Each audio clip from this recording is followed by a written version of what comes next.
नमस्कार, सगरमाथा प्राइम समाचारमा स्वागत छ। म जयन्ती पुडासैनी। नमस्कार, म कविता दंगाल। सबैभन्दा पहिले मुख्य समाचार। प्रधानमन्त्रीबाट पुनर्निर्मित धरहराको उद्घाटन। इतिहास झल्कने धरहरा बनाएको दाबी। धरहरा भत्किँदा ज्यान गुमाउनेका परिवारलाई रोजगारी दिने आश्वासन। आज राजतन्त्रको अन्त्य भई लोकतन्त्र स्थापनाको दिन। लोकतन्त्रको रक्षाका लागि सरकार प्रतिबद्ध रहेको प्रधानमन्त्रीको भनाई। मुलुकको समृद्धिका लागि ठूला पूर्वाधारको तयारीमा लागेको पूर्वाधार मन्त्री नेमुवाङको भनाई। इन्जिनियरिङ क्षेत्रलाई तयारी अवस्थामा रहन निर्देशन। विश्वभर बढ्दैछ कोरोनाको संक्रमण। विश्वमा 31,02,000 बढीको मृत्यु। भारतमा एकै दिन 3,45,100 बढी संक्रमित थपिए। र कीर्तिमानी जितसँगै नेपाललाई त्रिकोणात्मक टी20 क्रिकेटको उपाधि। नेदरल्यान्ड्स 142 रनले पराजित।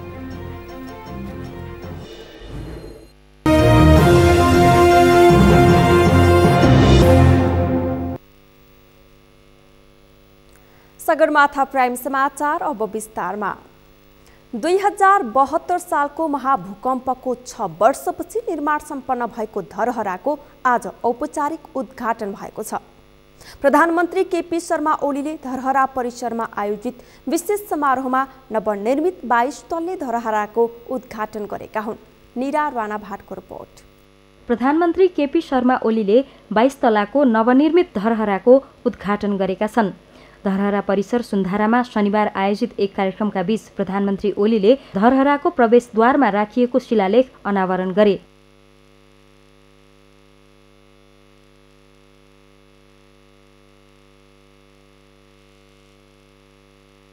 शिलालेख अनावरण गरेपछि बाल्कोनीमा पुगी उनले काठमाडौँ उपत्यकाको दृश्यावलोकन गरे। लिफ्टबाट 20औं तल्लामा रहेको बाल्कोनीमा पुगेका प्रधानमन्त्री ओलीले पुष्पवृष्टि पनि गरेका थिए। 2072 फागुन 4 गते मेरो धरहरा मै बनाउँछु अभियान सुरु गरेका प्रधानमन्त्रीले 2075 पुस 12 गते धरहरा पुनर्निर्माणको शिलान्यास गरेका थिए। धरहराको उद्घाटन गर्दै प्रधानमन्त्री ओलीले इतिहास झल्किने र आधुनिकता टल्कने बलियो धरहराको निर्माण भएको बताए। धरहरा निर्माण हुनु सबै नेपालीका लागि खुसीको क्षण भएको उनको भनाइ छ। पुनर्निर्माणका काममा कोभिडले केही असर गरे पनि आवश्यक सतर्कता अपनाउँदै सरकारले विकास निर्माणका कामलाई निरन्तरता दिएकाले धरहराको पुनर्निर्माण सम्पन्न भएको प्रधानमन्त्रीको भनाइ छ। महाभूकम्पको समयमा धरहरा भत्किएर जीवन गुमाएका सदस्यको परिवारलाई धरहराको संरचनाभित्र काम गर्न पाउने गरी प्रति परिवार 1 जनाका दरले रोजगारी उपलब्ध गराउन पनि उनले आग्रह गरेका छन्। र मैले पुनर्निर्माणका कामहरूमा अथवा निर्माणका कामहरूमा भन्ने गरेको छु, भरसक हाम्रो इतिहास झल्कियोस्, हाम्रो विगतको गौरव झल्कियोस् र आजको आधुनिकता पनि टल्कियोस्। इतिहास झल्किने, आधुनिकता टल्किने त्यस प्रकारको धरहरा र आधुनिक सामग्रीहरू प्रयोग गरेर अब नभत्किने खालको धरहरा। त्यसका लागि सुरुदेखि नै यसको क्षेत्रफल कति हुनुपर्छ, यसको जग कसरी निर्माण गर्नुपर्छ देखि लिएर मैले एउटा अवधारणा प्रस्तुत गरेँ र मलाई खुसी लागेको छ। त्यस अवधारणालाई, यसको बेसमेन्ट सम्बन्धी अवधारणा, अरू कुराहरू सम्बन्धी अवधारणा, यसको क्षेत्रफल सम्बन्धी अवधारणा, सुन्धारा सम्बन्धी अवधारणा, गाडीको पार्किङ सम्बन्धी अवधारणा र यो पुरानोलाई संरक्षण गर्ने, भग्नावशेषलाई संरक्षण गर्ने कसरी भन्ने कुराको अवधारणा, ती सब कुराहरू मैले अगाडि बढाएको थिएँ र त्यसलाई पुरातत्व विभाग लगायत डिजाइनरहरूले ती सबै कुराहरूलाई ध्यानमा राखेर गरिदिनु भयो। त्यसकारण मलाई अत्यन्तै खुसी लागेको छ। वर्तमान सरकारले समृद्ध नेपाल सुखी नेपाली बनाउने राष्ट्रिय अभियान अन्तर्गत कोही पनि भोकै नरहने गरी नेपाललाई विकसित राष्ट्र बनाउने प्रतिबद्धता पनि ओलीले जनाएका छन्। धरहरा निर्माणले नेपालीले चाहे सबै गर्न सक्छन् भन्ने सन्देश पनि दिएको उल्लेख गर्दै उनले अब राष्ट्रलाई सम्पन्न र दाता राष्ट्रको रूपमा उभ्याउनु पर्ने आवश्यकता औल्याए। पुनर्निर्मित धरहराको 20औं तल्लाबाट पुष्पवृष्टि गरेर यसको उद्घाटन गर्न पाउँदा अत्यन्तै खुसी लागेको छ। यसका बाँकी कामहरू योसँग प्रत्यक्ष सम्बन्धित नभए पनि यसै आयोजनाभित्रका कामहरू सकेसम्म छिटै सफलतापूर्वक सम्पन्न गर्न म सम्बद्ध सबै पक्षहरूलाई मित्रहरूलाई आग्रह गर्न चाहन्छु। प्रधानमन्त्री ओलीले धरहरा पुनर्निर्माणमा योगदान पुर्याएकाहरूलाई सम्मान पनि गरेका छन्। धरहरा भत्किँदा पनि बाँच्न सफल भएकी बल्खु काठमाडौँकी रमिला श्रेष्ठलाई प्रधानमन्त्री केपी शर्मा ओलीले सम्मान गरेका थिए।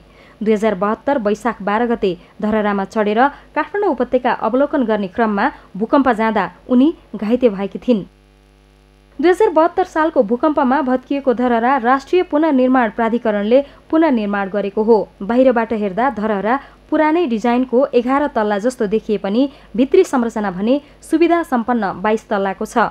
यसको अग्लाइ जमिनबाट 83.85 मिटर रहेको राष्ट्रिय पुनर्निर्माण प्राधिकरणले जनाएको छ।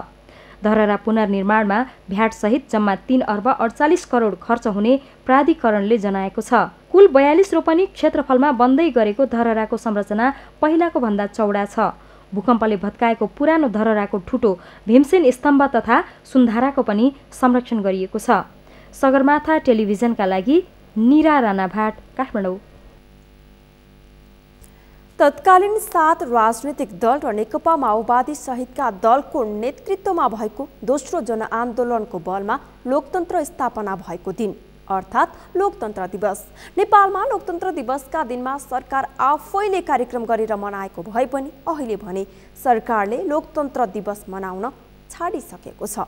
अमृतवास काफ्लेको रिपोर्ट। तत्कालीन राजा ज्ञानेन्द्रले माघ 19 गते शाही coup मार्फत संसद विघटन गरेपछि सशस्त्र सङ्घर्षमा रहेको नेकपा माओवादी र 7 राजनैतिक दलको संयुक्त प्रयासमा भएको आन्दोलनको परिणाम राजाद्वारा संसद पुनर्स्थापना भएको दिन वैशाख 11 गते नेपाली राजनीतिमा महत्त्वपूर्ण रूपमा लिने गरिएको छ। तत्कालीन राजाले राजतन्त्र पुनर्स्थापना गरेको संसदले नै नेपालमा 240 वर्ष पुरानो राजतन्त्र नै उन्मूलनको अवस्थामा पुर्याइदिएको छ।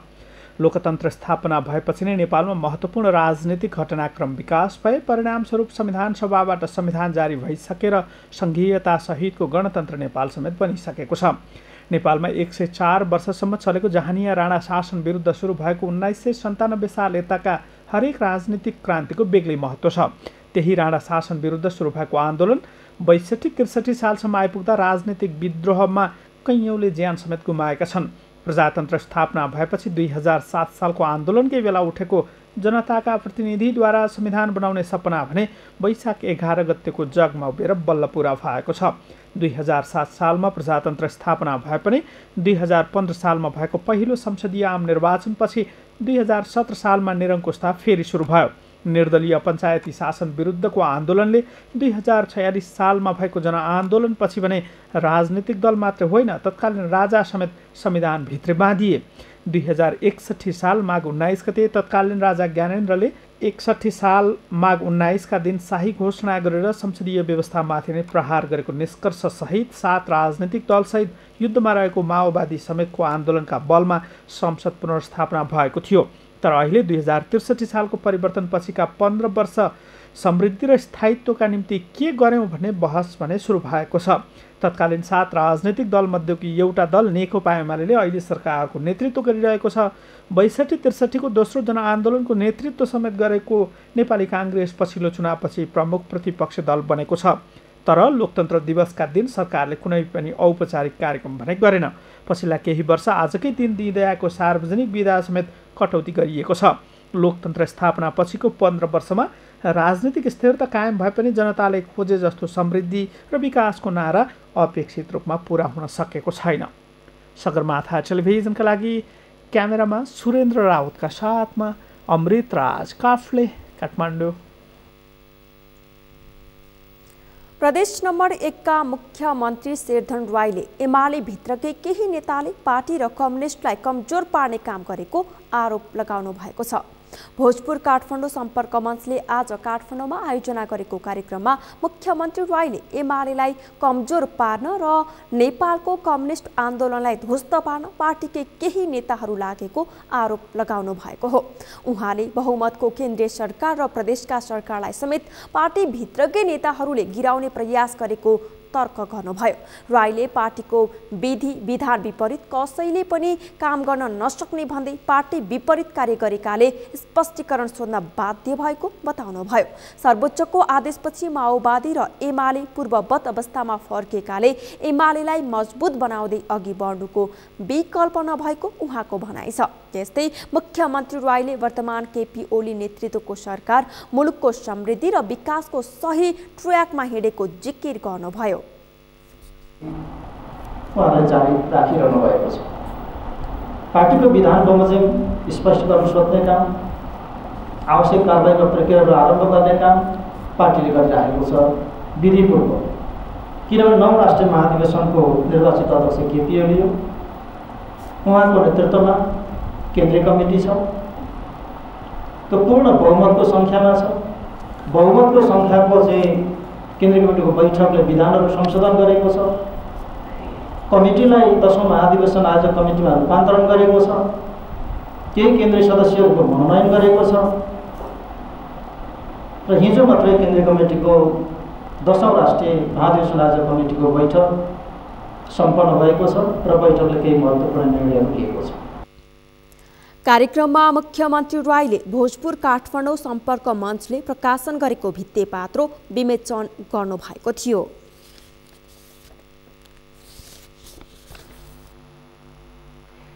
भौतिक पूर्वाधार तथा यातायात मन्त्री वसन्त कुमार नेमवाङले मुलुकको समृद्धिका लागि ठूला भौतिक पूर्वाधार निर्माण गर्ने कार्यलाई तीव्रता दिनुपर्ने आवश्यकता रहेको बताउनु भएको छ। शनिबार नेपाल इन्जिनियरिङ परिषदको नयाँ कार्यालय भवन शिलान्यास गर्दै मन्त्री नेमवाङले ठूला भौतिक पूर्वाधार निर्माण नगरी देश विकास सम्भव नभएको बताउनु भएको हो। नेपाल सरकारले बोकेको राष्ट्रिय आकांक्षालाई पूरा गर्न समृद्धि र विकास प्राप्तिका लागि इन्जिनियरिङ क्षेत्रको महत्त्वपूर्ण भूमिका रहेको पनि बताउनु भयो। अहिले मुलुकमा नयाँ सुरुङ मार्ग, रेलमार्ग, एयरपोर्ट, सिंचाई आयोजना निर्माण हुने चरणहरूमा रहेकाले त्यस्ता पूर्वाधार निर्माणका लागि इन्जिनियरिङ क्षेत्रले आफूलाई विकास गर्नुपर्ने पनि बताउनु भयो। हामीले हिजोको अवस्थाबाट होइन, अब नयाँ अवस्थाबाट भौतिक पूर्वाधारका नवीन र नयाँ क्षेत्रहरूका पहिचानका साथ अगाडि बढ्ने क्रममा यो निर्माणलाई तीव्रता दिनु परेको छ। यो ठुल्ठुला नयाँ ढङ्गका भौतिक पूर्वाधारका निर्माणलाई हामीले अगाडि थालेन भने मुलुकको आर्थिक विकास सम्भव छैन। मुलुकमा निर्माण हुने ठूला भौतिक पूर्वाधारको निर्माणलाई तीव्रता दिन र त्यसको निर्माणमा सफलता प्राप्त गर्न इन्जिनियरहरू बिना सम्भव नभएको पनि बताउनु भयो।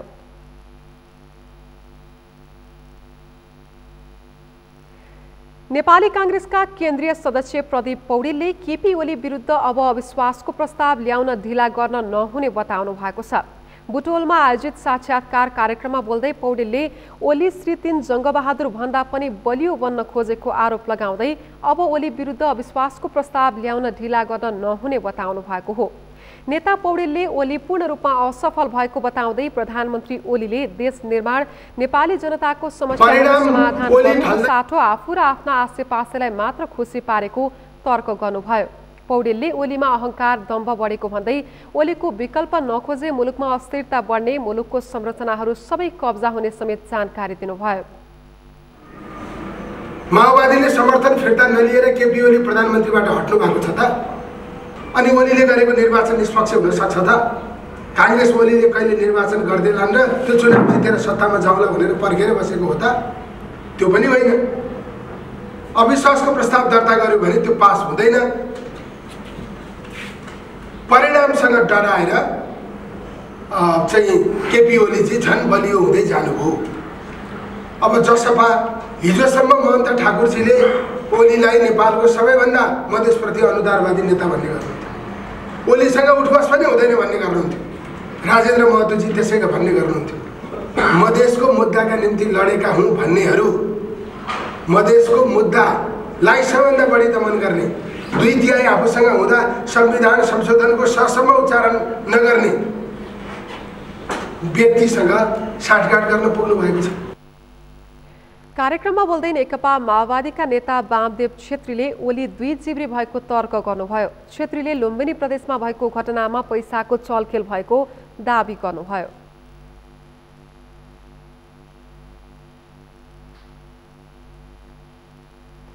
समाचारमा पालो भएको छ विश्रामको। विश्रामपछि नेपालमा पछिल्लो 24 घण्टामा थप 14 संक्रमितको मृत्यु, 2619 जना संक्रमित थपिए। कोरोना संक्रमित पूर्व राजा ज्ञानेन्द्र दम्पति नर्भिक अस्पतालमा भर्ना, स्वास्थ्य अवस्था सामान्य। र म्याग्दीको धार्मिक स्थल ताकमकोटमा करोडौंको पूर्वाधार निर्माण, आन्तरिक पर्यटक बढ्ने अपेक्षा।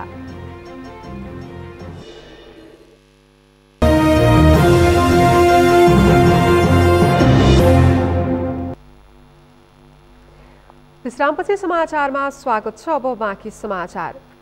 नेपालमा कोरोना संक्रमितको संख्या तीव्र गतिले बढिरहेको छ। आज थप 2618 जनामा कोरोना भाइरसको संक्रमण पुष्टि भएको छ। यो सँगै कुल संक्रमितको संख्या 2,97,087 पुगेको छ। कोरोना संक्रमणबाट थप 14 जनाको मृत्यु भएको छ। यससँगै मृतकको संख्या 3136 पुगेको छ। शान्ता दनुवारको रिपोर्ट। नेपालमा कोरोना संक्रमणको संख्या दैनिक बढ्दै गएको छ। शुक्रबार 2559 जनामा कोरोना भाइरसको संक्रमण पुष्टि भएको थियो भने शनिबार 59ले बढेर 2618 जनामा कोरोना भाइरसको संक्रमण पुष्टि भएको छ। देशभरका प्रयोगशालामा 8668 नमुनाको PCR टेस्ट गर्दा 2486 जनामा र सीमा नाकाहरूमा 1143 जनाको एन्टिजेन टेस्ट गर्दा 133 जनामा संक्रमण पुष्टि भएको स्वास्थ्य तथा जनसङ्ख्या मन्त्रालयले जनाएको छ। यो सँगै कुल संक्रमितको संख्या 2,97,087 पुगेको छ। हाल 16,828 सक्रिय संक्रमित छन्। त्यस्तै मृत्यु हुनेको संख्या पनि शुक्रबार 5 थिए भने शनिबार मृत्यु हुनेको संख्या 14 जना थपिएको छ।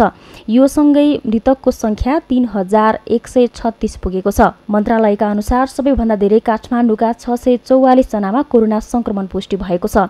यस्तै बाँकेका 352, रूपन्देहीका 268, दाङका 172 र ललितपुरका 141 जनामा संक्रमण देखिएको छ। काठमाडौँ उपत्यकाका तीनवटै जिल्ला काठमाडौँ, भक्तपुर, ललितपुरका साथै पर्सा, कास्की, दाङ, बाँके र रूपन्देहीमा सक्रिय संक्रमितको संख्या 500 नागिसकेको छ। भारतमा संक्रमणको संख्या बढेकाले नेपालमा पनि पुनः संक्रमण बढिरहेको छ। नेपाल र भारतको सीमा क्षेत्र खुल्ला गरिनु जोखिम बढ्नु मुख्य कारण भएको मन्त्रालयले जनाएको छ।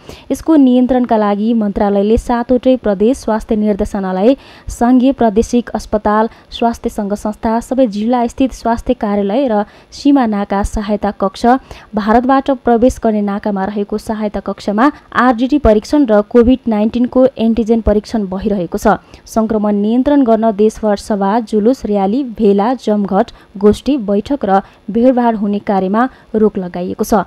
गत वर्ष पनि भारत बाहेक अन्य मुलुकमा कोरोना फैलिँदा नेपालमा त्यसको खासै असर परेको थिएन, तर भारतमा फैलिएपछि त्यसको प्रत्यक्ष असर नेपालमा परेको थियो।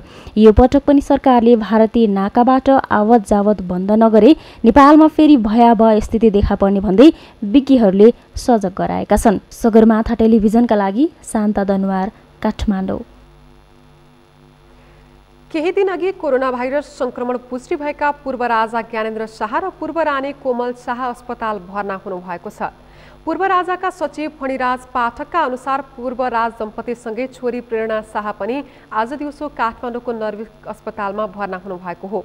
चिकित्सकहरूकै सल्लाहमा पूर्व राजा दम्पति दिउँसो 1 बजे अस्पताल भर्ना भएको उहाँले बताउनुभयो। भारत भ्रमणबाट फर्किएका पूर्व राजा दम्पतिमा कोरोना भाइरस संक्रमण देखिएको मंगलबार पुष्टि भएको थियो।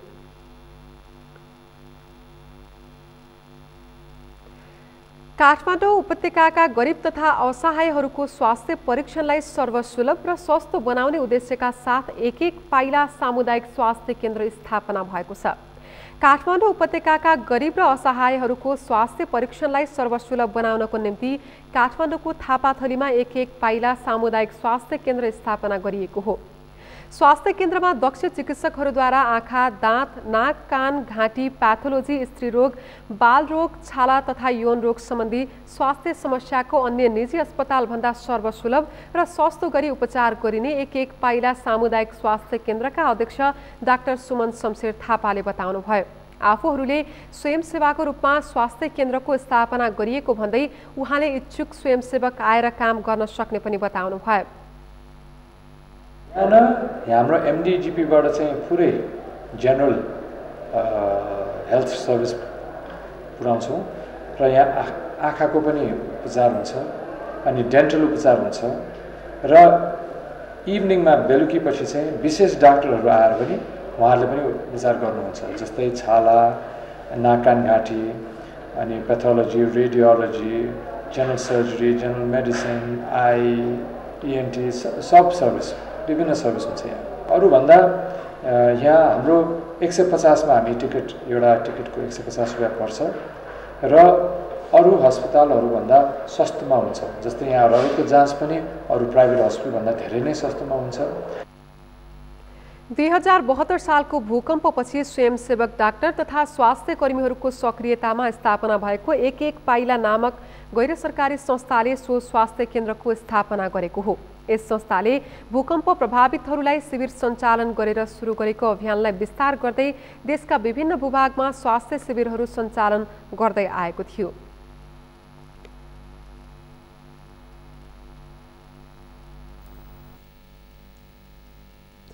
बेनी जोमसोम सडक अन्तर्गत म्याग्दी र मुस्ताङको सिमानामा पर्ने काभ्रेभिरमा शुक्रबार साँझ भएको मोटरसाइकल दुर्घटनामा एकजनाको मृत्यु भएको छ।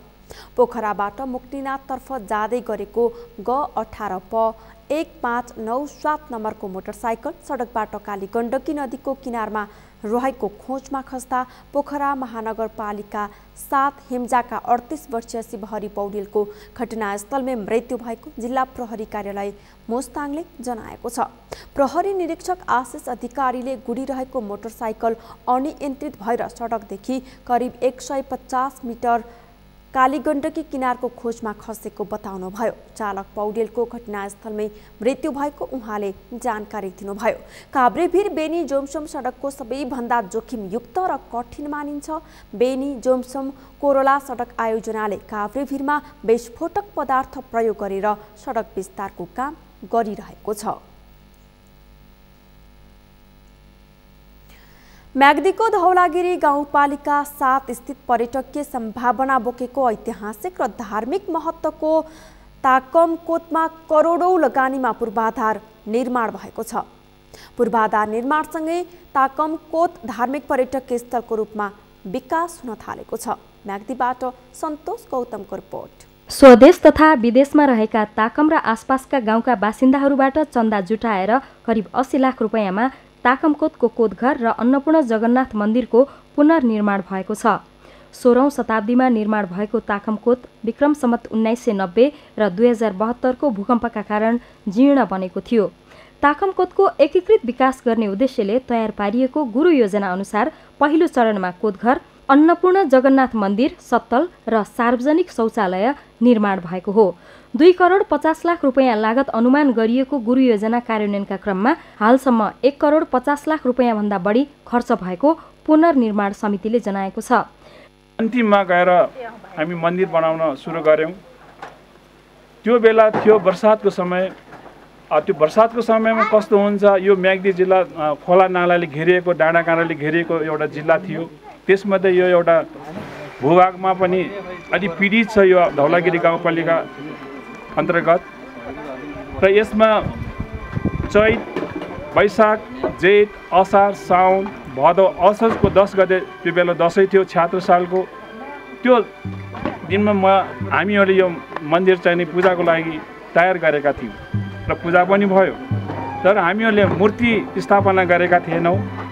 सम्पूर्ण जिल्लावासी, गैर जिल्लावासी र अन्य राष्ट्रका व्यक्तिहरूको सहयोग रकमबाट हामीहरूले 60 केजीको 42 इन्चको हाइट भएको ढलटको मूर्ति काठमाडौँमा निर्माण गरियो।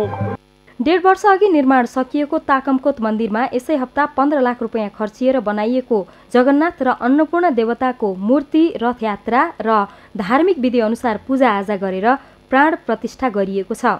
ताकमकोटको पूर्वाधार निर्माणमा धौलागिरी गाउँपालिका र पर्यटन मन्त्रालयले पनि करिब 1.5 करोड रुपियाँको हाराहारीमा लगानी गरेका छन्। पुरातत्व विभागले गत वर्ष विनियोजन गरेको 50 लाख रुपियाँबाट ठेक्का मार्फत सुरु गरेको अर्को मन्दिर निर्माण कार्य भने अलपत्र परेको छ।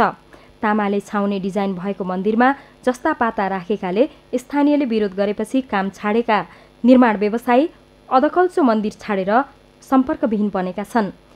लगभग 7.5 लाख रुपियाँ 7.5 लाख रुपियाँ खर्च भएको छ। यहाँ आउँदाखेरि लगभग 8 लाख चाहिँ खर्च भएको छ। यो कोभिड-19ले गर्दाखेरि गएको 77 सालको जुन चैतको 10 गतेतिर यहाँ आएको थियो, तर कोभिडले गर्दा हामीले मूर्तिलाई स्थापना गर्न पाएनौँ, जसले गर्दाखेरि 1 वर्ष धारापानी भगवती मन्दिरभित्र राख्न मजबुरी भइयो। त्यसलाई स्मरण गरेर अहिले जसुकै होस् त सरकारको पाबन्दी यदि सरकारले हामीलाई सजाय दिए तापनि हामी चाहिँ सामाजिक दूरीलाई कायम गर्दै हामीले यहाँ 8 गते श्री जगन्नाथ अन्नपूर्णको रथयात्रा धारापानी साबिक 1 नम्बर 2 नम्बरबाट लिएर धौलागिरी गाउँपालिकाको अफिससम्म हामीहरूले चाहिँ नि रथयात्रा गरेर हिजो रथयात्रा सम्पन्न गरेर कोण सभा गरियो। म्याग्दीको प्रमुख शक्तिपीठ मानिने ताकमकोटको जगन्नाथ अन्नपूर्ण मन्दिरमा पूजाआजा र भाकाल गरेमा मनोकांक्षा पूरा हुने विश्वास छ। जगन्नाथ अन्नपूर्ण दुर्गा लगायत देवी देवताको मूर्ति रहेका यहाँ नवदुर्गा, ज्येष्ठी पूर्णिमा, मङ्सिर पूर्णिमा, चैत्राष्टमी पर्वका अवसरमा विशेष मेला लाग्ने गर्छ। विक्रम सम्वत 1246 देखि 1545 सम्म बगाले थापाको र 1546 देखि 1882 सम्म मल्ल राजाले कोतघरको रूपमा समेत प्रयोग भएको उक्त मन्दिरमा ऐतिहासिक महत्त्वका तोप, तरबार, खुँडा, खुकुरी, ढाल लगायतका हात हतियार छन्। राज्यमा नै विचलन आयो होला। राज्य चाहिँ यता पृथ्वीनारायण शाहले एकीकरण हिजो 2224 टुक्रे राज्य नै हो र राज्य एकीकरण गर्ने क्रममा आफूले गर्ने बेलासम्म गर्नुभयो। गरिसकेपछि त्यसपछिबाट आफ्नो शेष निधनपछि चाहिँ त्यो काम चाहिँ आफ्नो छोरा बहादुर शाहले अघि बढाएको र उहाँ त्यति बेला बढाइसकेपछि 1882 देखि समालवंशी राजाले राज्य गरेको र 1843 असोज महिनाको 14 गतेको अभियानमा काजी अमरसिंह थापा, योगनारायण मल्ल र दामोदर पाण्डे र जित शाहको चाहिँ नेतृत्वमा गोर्खाली फौजले चाहिँ फौजको कब्जामा चाहिँ ताकमकोट पर्यो र त्यसपछिबाट ताकमकोट त्यही राज्य एकीकरणमा विलय भयो भन्ने सम्बन्धको कुराहरू हामीलाई चाहिँ थाहा छ। समुद्री सतहदेखि 2500 मिटरको उचाइमा अवस्थित ताकमकोटबाट गुर्जा, धौलागिरी, नीलगिरी, अन्नपूर्ण र माछापुछ्रे हिम श्रृङ्खलाको साथै मनोरम पहाडी भूगोल, ग्रामीण बस्ती र सूर्योदयको दृश्य अवलोकन गर्न सकिन्छ। सगरमाथा टेलिभिजनका लागि म्याग्दीबाट सन्तोष गौतमको रिपोर्ट। लुम्बिनी प्रदेशका 12 जिल्लाका पालिकासम्म यातायात पहुँच विस्तार गर्न 240 वटा पक्की पुल निर्माण प्रक्रिया अघि बढाइएको छ। प्रदेश सरकारले प्रदेश सडक यातायात गुरु योजना तयार गरी आफ्नो मातहतमा रहेका सडकमा 12 महिना यातायात सञ्चालन गर्न आवश्यक पर्ने पक्की पुल निर्माण थालेको हो। पाल्पाबाट किरण कौशलको रिपोर्ट। लुम्बिनी प्रदेशका सबै पालिकामा 12 महिना नै यातायात चल्ने उद्देश्यले 240 वटा पक्की पुल निर्माण प्रक्रिया अघि बढाइएको छ। त्यसमध्ये गत चैतसम्म 154 वटा पुल निर्माणको लागि ठेक्का लगाइसकिएको छ। असार मसान्तसम्म थप 16 वटा पुल निर्माणको ठेक्का प्रक्रिया हुनेछ भने बाँकी 70 वटा पुल आर्थिक वर्ष 2078-79 मा DPR तयार हुनेछ। यस आर्थिक वर्षमा बन्ने पक्की पुल निर्माणका लागि 1 अर्ब 43 करोड विनियोजन गरिएको भौतिक पूर्वाधार विकास मन्त्रालय लुम्बिनी प्रदेश यातायात पूर्वाधार निर्देशनालयका निर्देशक विमार्जुन पाण्डेले बताए। प्रदेश सरकारबाट यो मुख्य सडकहरूमा पर्ने सडक पुलहरूको सन्दर्भमा निकै नै योजनाबद्ध तरिकाले सडक पुलहरूको निर्माण तथा तथा योजना बनाउने काम अगाडि बढिरहेको छ। अहिलेको यो वर्ष मात्रै 154वटा पुलहरू विभिन्न जिल्ला स्तरीय सडकहरू र प्रदेश स्तरीय, विशेष गरी प्रदेश स्तरीय सडकहरू, पहिला हामी यसको प्रदेश यातायात गुरु योजनाको प्रारम्भिक एउटा योजना बनाइसकेका छौँ। त्यही योजना अन्तर्गतका सडकहरूमा पर्ने 154वटा पुलहरू अहिले बनिरहेको अवस्था छ। प्रदेश सरकारले रूपन्देहीमा 22, नवलपरासीमा 13, कपिलवस्तुमा 16, पाल्पामा 15, गुल्मीमा 11, अर्घाखाँचीमा 9, दाङमा 17, बाँकेमा 13, बर्दियामा 14, प्युठानमा 12, रोल्पामा 7 र रुकुम पूर्वमा 5वटा पुल निर्माण थालेको छ। पाल्पाका 10 स्थानीय तहमा 12 महिना यातायात सञ्चालनमा पूर्वाधार तयार गर्ने क्रममा निस्ती, पूर्वखोला, माथागढी, रैनादेवी, छहरा र रम्ब गाउँपालिकालाई जोड्ने गरी 15वटा पक्की पुल निर्माण भइरहेको सडक पूर्वाधार विकास कार्यालय पाल्पाका प्रमुख इन्जिनियर प्रेम नारायण बस्यालले बताए।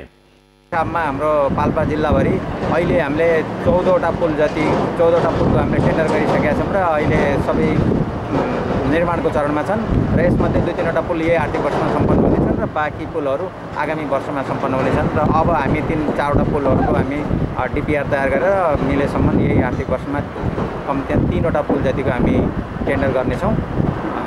यसले गर्दाखेरि हाम्रा सबै पाल्पामा भएका 10वटै पालिकाहरूमा 12 महिना यातायातको सहज पहुँच पुग्ने हामीले अपेक्षा लिएका छौँ। सडक सञ्जालको विस्तारमा पक्की पुल बिना सम्भव नभएकाले प्रदेश सरकारले पक्की पुलहरूमा जोड दिएको छ। कृषि र पशु उत्पादनको बजारीकरण, पर्यटकीय गन्तव्यसम्मको पहुँच विस्तार, सहरीकरण र बजार विस्तार गर्दै प्रदेशको आर्थिक विकास गर्न सडक सञ्जालको विस्तार महत्त्वपूर्ण पूर्वाधार बनेको छ। लुम्बिनी प्रदेशले सञ्चालन गरेका सडक र पुलका योजनाहरू सम्झौता अवधिभित्र नै काम सक्ने गरी काम भइरहेको मन्त्रालयको दाबी छ। पक्की पुलहरू निर्माणको जिम्मा पाएका निर्माण कम्पनीहरूले सम्झौता अवधिमा काम सक्ने प्रतिबद्धता जनाएका छन्। हामी अहिले यो प्री स्टेसिङ ब्रिज हो हामीले अहिले यहाँ गरिरहेको, यसको टाइम चाहिँ 2 वर्षको रहेको छ। त्यसमा 2078 मङ्सिर 1 गतेभित्रमा चाहिँ हामीले सक्नुपर्ने हो। त्यसमा हामीले अरू कामहरू चाहिँ लगभग गरिसकेका छौँ। अब दुईटा स्ल्याब र त्यसपछि एप्रोच रोडहरूको काम चाहिँ केही कामहरू बाँकी छन्। यो 2टा स्ल्याब चाहिँ हामीले असार शान्त अगावै सक्ने हाम्रो लक्ष्य हो र बाँकी कामलाई पनि हामीले हाम्रो समयभित्र नै हामीले सम्पन्न गर्नेछौँ। धेरै वर्षसम्म पक्की पुलका योजनाहरू माग गरेर नपरेको बेला प्रदेश सरकारले माधम पक्की पुल निर्माण थालेपछि स्थानीय समुदायमा उत्साह छाएको छ। यसले जनतामा संहिताप्रतिको बढ्दै गएको निराशा पनि हट्ने अपेक्षा गरिएको छ। सगरमाथा टेलिभिजनका लागि पाल्पाबाट किरण कौशलको रिपोर्ट। सगरमाथा प्राइम समाचारमा एकैछिन विश्रामपछि विश्वभर बढ्दैछ कोरोनाको संक्रमण। विश्वमा 31,02,000 बढीको मृत्यु। भारतमा एकै दिन 3,45,100 बढी संक्रमित थपिए। र कीर्तिमानी जितसँगै नेपाललाई त्रिकोणात्मक T20 क्रिकेटको उपाधि। नेदरल्यान्ड्स 142 रनले पराजित।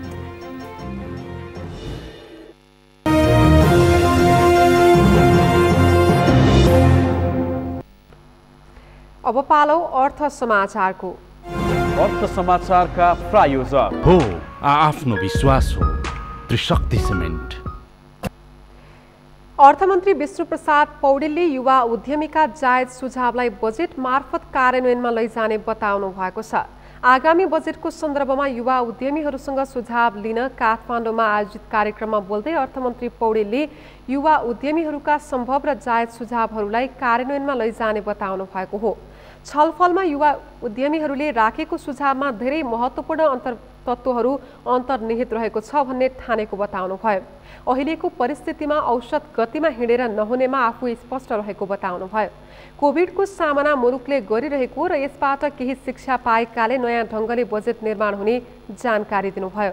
अर्थतन्त्रको पुनरुत्थानको कुरा र उन्नति प्रगति मात्रै गरेर नपुग्ने भएकाले अब नीतिगत हस्तक्षेप आवश्यक रहेको पनि स्पष्ट पार्नुभयो। जाँदाखेरि सम्भव र जायज दुईटै पाटोका बिचमा एउटा राम्रो संयोजन र सन्तुलनको खाँचो पर्छ। त्यस हिसाबले यहाँले राख्नुभएका सुझावहरूमध्ये सम्भव र जायज सुझावहरूलाई म चाहिँ पिकअप गर्नेछु भनेर म राख्न चाहन्छु। मैले अहिले के सम्भव के जायज अहिले भन्न मिलेन र सँगसँगै मैले यो चाहिँ भन्न चाहन्छु कि हामी अब एभरेज गतिमा हिँडेर हुँदैन। अलिकति हामीले चाहिँ दुनियाँको अनुभवबाट हाम्रो आफ्नै अनुभवबाट अहिले चाहिँ यत्रो ठुलो पेन्डेमिकको सामना हामी गरिरहेका छौँ। यसले पनि हामीलाई केही शिक्षा सबकहरू दिएको छ। त्यसबाट तन्त्रको पुनरुत्थानको कुरा। कार्यक्रममा युवा उद्यमीहरूले भन्सारमा न्यून बिजकीकरण, एग्रो प्रशिक्षण जोन, उद्योगको लाइफ लगानी, बैंक फाइनान्स, बिजुलीको डिमान्ड शुल्क, निर्यातमा भएका समस्याहरू, स्टिल उद्योगको समस्याहरूको विषय, स्टार्टअप पोलिसी लगायतका विषयमा सुझाव दिएका छन्। त्यसबाहेक चलचित्र क्षेत्रका समस्या, शेयर बजारको आवश्यकता, युवा उद्यमीलाई प्रोत्साहित हुने गरी कर निर्धारण गर्नुपर्ने, जलविद्युत परियोजनाहरूको क्षमता बढाउने लगायतका विषयमा समेत उद्यमीहरूले सुझाव दिएका थिए। ठमेल क्षेत्रका व्यवसायीहरूले खोप लगाएपछि पर्यटन व्यवसायमा ऊर्जा मिल्ने बताएका छन्। ठमेल पर्यटन विकास परिषदको आग्रहमा नेपाल सरकारले 10,000 खोप उपलब्ध गराएपछि व्यवसायी खुसी भएका हुन्। चीन सरकारले नेपाललाई उपलब्ध गराएको भेरोसेल खोप ठमेल क्षेत्रका व्यवसायीहरूले लगाएका हुन्। परिषदका उपाध्यक्ष एवं कोभिड-19 पर्यटन व्यवसाय विपद समन्वय समितिका संयोजक भविष्यवर शर्माले ठमेल क्षेत्रका सूचीकृत कम्पनी, घरधनी र कम्पनीका कर्मचारीहरूमध्ये 95% खोप लगाइसकेको बताउनुभयो। खोप लगाएपछि व्यवसाय गर्न सहज हुने शर्माले बताउनुभयो। टुरिज्म डेभलपमेन्ट काउन्सिल अन्तर्गत COVID-19 tourism business disaster coordination committee छ। त्यो कमिटीको संयोजक म हो र यही कमिटीको पहलमा चाहिँ ठमेलका व्यवसायी र ती व्यवसायमा काम गर्ने कर्मचारीहरूलाई हामीले चाहिँ यो कोभिड-19 विरुद्धको भ्याक्सिन लगाउने उद्देश्यका साथ यो नेपाल सरकार स्वास्थ्य तथा जनसङ्ख्या मन्त्रालय स्वास्थ्य विभाग टेकुमा हामीले अनुरोध गऱ्यौँ। त्यसपछि उहाँहरूले चाहिँ हाम्रो अनुरोधलाई स्वीकारेर 10,000 भ्याक्सिन हामीलाई दिनुभयो र 4 गतेदेखि आजसम्म हामीले कन्टिन्यू भ्याक्सिनहरू लगाएका छौँ। काठमाडौँको पर्यटनको केन्द्र मानिने ठमेल क्षेत्रका सबैले खोप लगाएको हुँदा ठमेल कोरोना संक्रमणको जोखिम रहित क्षेत्र भएको सन्देश दिन खोजेको परिषदले बताएको छ। समाचारको अन्त्यमा मुख्य समाचार फेरि एकपटक। प्रधानमन्त्रीबाट पुनर्निर्मित धरहराको उद्घाटन, इतिहास झल्कने धरहरा बनाएको दाबी, धरहरा भत्किँदा ज्यान गुमाउनेका परिवारलाई रोजगारी दिने आश्वासन। आज राजतन्त्रको अन्त्य भई लोकतन्त्र स्थापनाको दिन, लोकतन्त्रको रक्षाका लागि सरकार प्रतिबद्ध रहेको प्रधानमन्त्रीको भनाई। मुलुकको समृद्धिका लागि ठूला पूर्वाधारको तयारीमा लागेको पूर्वाधार मन्त्री नेमुवाङको भनाई। इन्जिनियरिङ क्षेत्रलाई तयारी अवस्थामा रहन निर्देशन। विश्वभर बढ्दैछ कोरोनाको संक्रमण, विश्वमा 31,02,000 बढीको मृत्यु, भारतमा एकै दिन 3,45,100 बढी संक्रमित थपिए। र कीर्तिमानी जितसँगै नेपाललाई त्रिकोणात्मक टी20 क्रिकेटको उपाधि, नेदरल्यान्ड्स 142 रनले पराजित।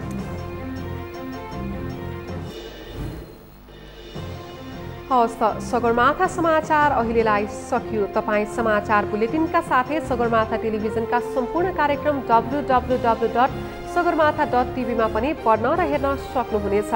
साथै युट्युबमा youtube.com/sagarmatha.tv नेपालमा हेर्न सक्नुहुनेछ। तपाईँ हामीलाई फेसबुकमा पनि facebook.com/stv नेपालमा फलो गर्न सक्नुहुनेछ। समाचारको शिखर, नेपालको गौरव, नेपालको पहिलो न्युज च्यानल सगरमाथा टेलिभिजन हेर्दै गर्नुहोला। नमस्कार।